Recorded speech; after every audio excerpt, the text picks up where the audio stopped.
ওর মতো নাসির রে আশ্রয় রাস্তার মধ্যে মারে ফেলাইলে কিচ্ছু আসা যায় না। নাসিরউদ্দিন পাটোয়ারি এই ছেলেটা হয়তো ঢাকা বিশ্ববিদ্যালয়ে পড়েছে, কিন্তু ও যে রাজনীতিটা বোঝে না, সেই প্রতিকূলতা কিভাবে কাটিয়ে উঠতে হয় এবং অপরিপক্কতা কাকে বলে সবগুলোই কিন্তু দেখাচ্ছে নাসিরউদ্দিন পাটোয়ারি। ওর রাজনৈতিক কোনো জ্ঞান আছে আপনারা বলেন? মির্জা আব্বাস বাংলাদেশ জাতীয়তাবাদী দল বিএনপির স্থায়ী কমিটির সদস্য, একজন প্রবীণ রাজনীতিবিদ। উনি শাহজাহানপুরে ওনার জন্ম। 1977 সাল থেকে উনি রাজনীতি করে আসছেন।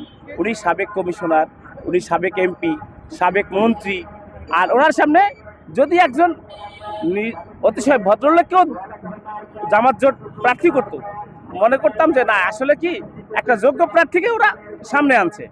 এখন এটাকে দেখা যাচ্ছে কি জানেন, জাহাজের সাথে ডিঙ্গা ভেঙে বাঁধা ওরা পায়ে পাড়া দিয়ে ঝগড়া করার মতো একটা অবস্থা তৈরি করছে এখানে।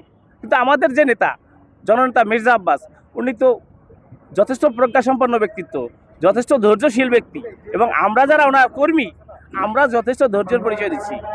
উনি আমাদেরকে একটা নির্দেশ দিয়েছেন, এই ডারবি নাসির ওকে যদি রাস্তাপথে দেখা হয় ও উল্টাপাল্টা বলুক, ওকে দেখলে চা নাস্তা বিরিয়ানি যা খাইতে চায় খাওয়াই দিবা। আমরা এইটাই চাই যে এই ধরনের লোক কিভাবে রাজনীতিতে আসলো, আর এই ছেলেটার বাড়ি কোথায়, কোথা থেকে এখানে এসে তার উদয় হলো, কিভাবে আসলো সে এখানে রাজনীতি করতে?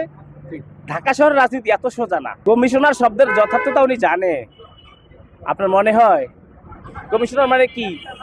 ঢাকা শহরে একটা কমিশনার গ্রামের একটা এমপির চেয়ে বড়, উনি বোঝে।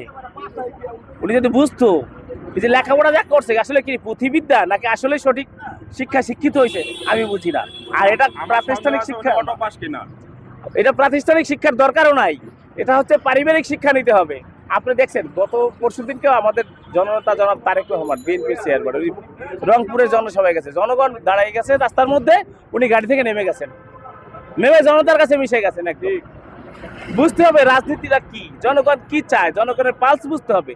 জনগণের পালস না বুঝে আপনি প্রতিপক্ষের প্রার্থী যার কিনা সারা ঢাকা শহরে দীর্ঘ সুনাম আছে, তাকে আপনি অবান্তর কথাবার্তা বলবেন রাস্তাঘাটে। এখন আমরা তো সহ্য করে আছি ভাই, সহ্য আর কত করবো? ধৈর্যের ভাত যদি ভেঙে যায়, ওর মতো নাসির রে আশ্রয় রাস্তার মধ্যে মারে ফেলাইলে কিচ্ছু আসা যায় না। কিন্তু আমার নেতার নির্দেশ, ওকে কিচ্ছু বলা যাবে না। ও যা বলতেছে তাতে আমাদের প্রচারণা আরো বাড়তেছে, আমরা কিছু বলতেছি না ওকে। ও যা মন চায় তাই করে বেড়াক, এটা জনগণ বিচার করবে 12 তারিখে।